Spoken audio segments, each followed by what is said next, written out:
Alright, there's the 440 is alive again. Got the new push rod yesterday. Put it in last night.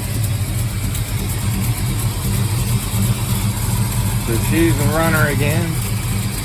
You can see by my push button, I have to check out the wiring. Sometimes it won't start with the key. So you have to either use Uncle Tony's screwdriver method, or I got a push button. It's always something. What happens when you got an old car?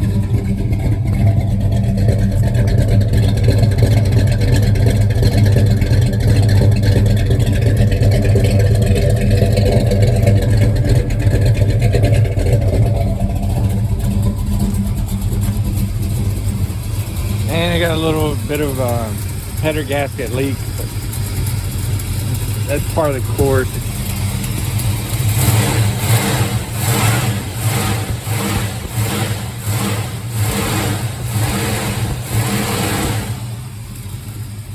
Yep, no more mist. It's a good thing.